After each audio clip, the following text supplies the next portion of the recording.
Semangat pagi, Shirley. Selamat pagi, Pak Jeffrey. Siang, Pak. Selamat siang. Ya.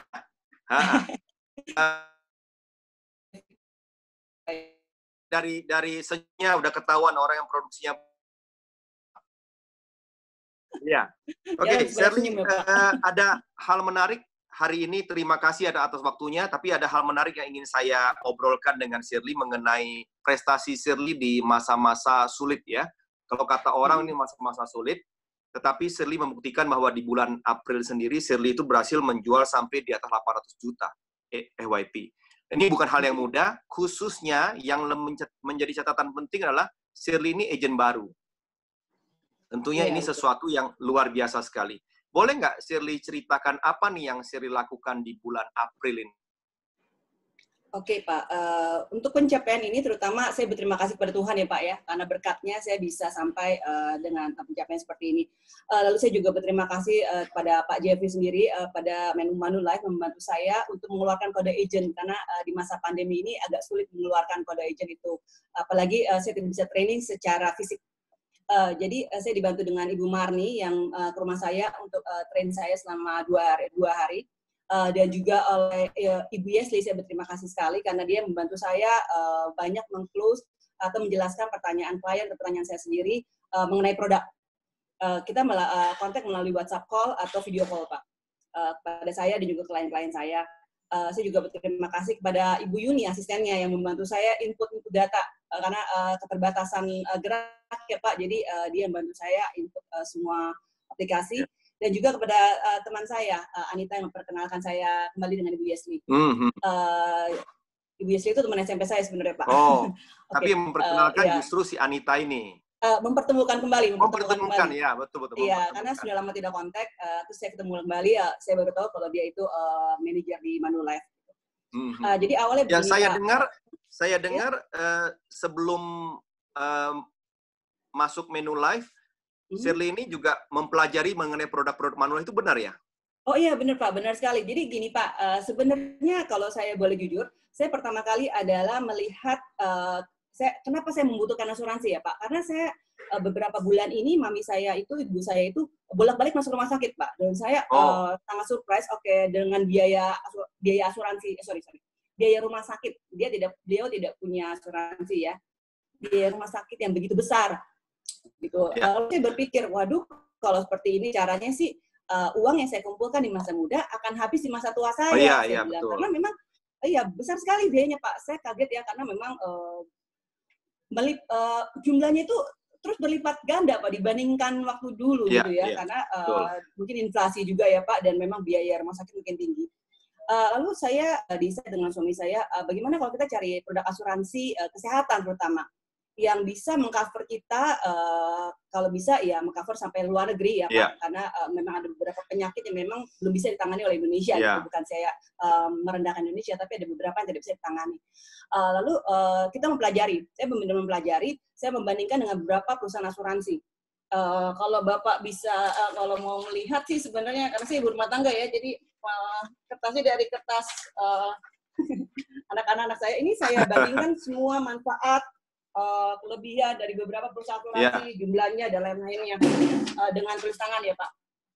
Saya bertemu dengan beberapa agent, saya bandingkan, dan ternyata pilihan saya melihat, wah ini Manulife bagus sekali dari segi manfaat, dari segi premi, dari segi nilai investasi. Saya melihat perhitungan mereka itu pada saat saya berumur, kan sekarang MPA kan sampai umur 69 tahun diperpanjang ya Pak ya. Saya bilang sama Ibu Sli, coba kalau gitu tolong hitungkan saya di mana investasi saya akan tetap bisa bertahan sampai masa asuransi itu berakhir gitu. Karena saya nggak mau kalau istilahnya top up. Itu kan top up bisa ya Pak, kalau misalkan kondisi akan sangat buruk, yang mau nggak mau saya top up di bawah 5%. Nah, saya juga menariknya saya perhatikan Manulife itu menggunakan asumsi 5% Pak untuk yang paling rendah. Sedangkan perusahaan asuransi lain itu menggunakan 6%. Ya, jadi ini catatan juga buat saya, karena agak bias sih kalau orang nggak perhatikan, pokoknya rendah aja gitu. Ternyata Manulife itu hitungan rendahnya 5%. Lalu saya bilang, Ibu Yesli, tolong hitungkan dengan manfaat saya bisa bertahan sampai umur 99 tahun. Lalu dia hitungkan.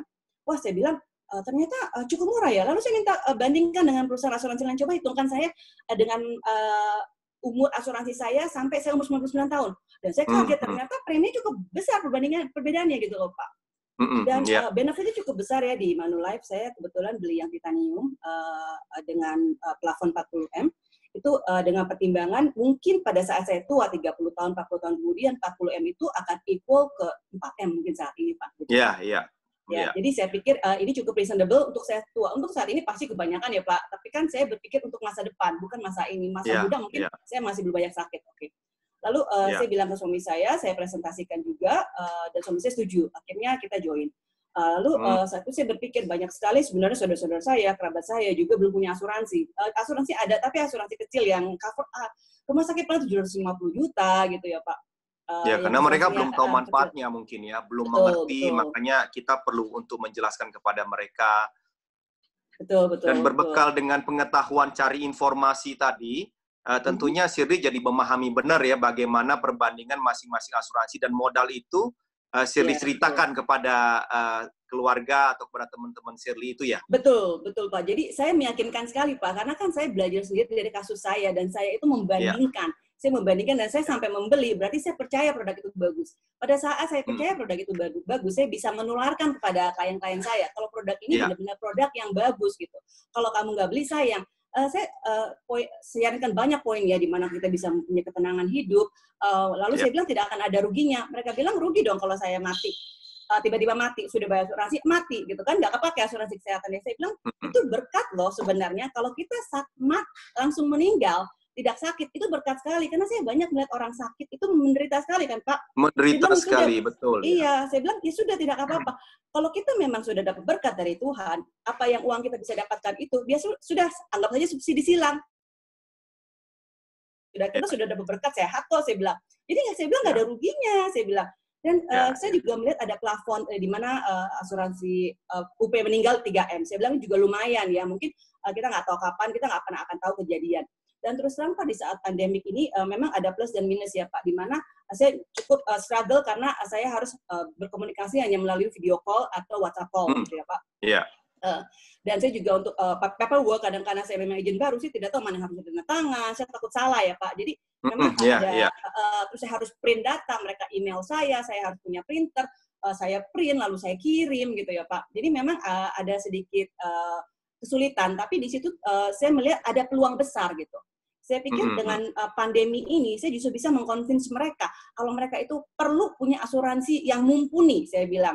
Asuransi yang memang bisa mengcover dan benefitnya itu akan sangat menguntungkan gitu, dan preminya pun kalau saya lihat memang jujur saya melihat target market ya Pak. Jadi saya melihat orang ini mampu. Saya langsung sarankan mereka untuk yang asuransi yang memang menurut saya mereka mampu dan akan memberikan manfaat yang menarik untuk mereka gitu. Jadi saya juga jelaskan sesuai dengan kebutuhan mereka berarti ya. Betul. Jadi saya membaca kebutuhan mereka sebenarnya ya. Saya tidak memaksakan maksud saya bisa menjual ini karena saya melihat target marketnya. Tapi saya juga ada produk-produk lain yang saya juga sudah tahu dan saya mungkin bisa akan jelaskan juga kepada target market yang lain. Nah, lalu di sini saya menjelaskan banyak tentang produk-produk yang ini, kenapa keuntungannya, dan saya juga bilang bagaimana kita bisa punya ketenangan hidup. Di sini menarik sekali Pak, karena memang saya melihat Manulife ini kok bisa mengcover begitu dengan benefit yang begitu besar dengan biaya yang sebenarnya cukup ringan kalau saya hitung gitu loh Pak. Jadi saya asumsi saja ke mereka, saya dengan asumsi, oke, asumsinya begini saja, kalau misalkan kita berbayar 40 tahun, saya bilang ya, 40 tahun itu taruh deh, misalkan kita pukul aja 200 juta misalkan, berarti kan 8M tuh Pak. Ya, 8M UP meninggal aja udah 3M. Udah pasti kita dapat umur 99. Wah, kalau kita umur 100 tahun mah itu udah bonus luar biasa. Itu udah 3M, istilahnya kita 3M udah kembali, tinggal 5M. Lalu ada asuransi, ada rawat jalan. Kita ngomong ya kalau rawat jalan itu kan misalkan ya kita misalkan saya bilang karena mereka juga cukup mampu, saya bilang kamu kalau check up segala ke Singapura, berapa biayanya? 50 sampai 100 juta saya bilang sekali. Ini sudah bisa 15 kali. Taruh deh kamu ambil minimum aja. Setahun sekali aja, saya bilang. Itu 100 juta. Kali 15 aja udah berapa, saya bilang. Ya, itu sudah uang kembali sudah berapa, saya bilang. Ya. 15. 40, saya tadi asumsi, tadi kan asumsi saya 30 tahun ya, Pak. 30 atau 40 tadi saya bilang? 40. 40, oke. 40 tahun kan, berarti kan kalau setahun 12, 1,2. 40 tahun jadi berapa? Saya bilang, itu udah hampir balik semua uangnya. Belum masih ada uang investasi lagi. Terus kalau kamu sakit bagaimana? Saya bilang. Kalau kamu keluar sekali aja, 40M aja, uang kamu udah pasti kembali, saya bilang. Dan kamu sudah enak, tidur, tenang, tanpa takut memikirkan aset kamu akan tertarik. Karena terus terang begini saya bilang, kita kan bekerja, terus terang kita mengumpulkan uang.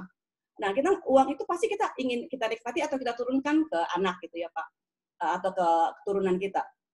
Lalu kalau misalkan kita sakit, otomatis uang itu akan habis. Jadi kita harus protect aset kita kan, saya bilang. Nah, dengan begini kita nggak usah pusing, aset kita sudah terprotek. Oke, dia orang bilang, tapi kan saya bisa investasi gitu loh. Oke, investasi bisa saja saya bilang. Tapi investasi itu kita harus membedakan. Kenapa? Karena investasi itu kan adalah uang yang kita simpan, yang kita berpikir itu adalah harta kita. Benar ya Pak ya? Harta kan? Iya. Nah, pada saat kita sakit, kita ambil dong harta kita.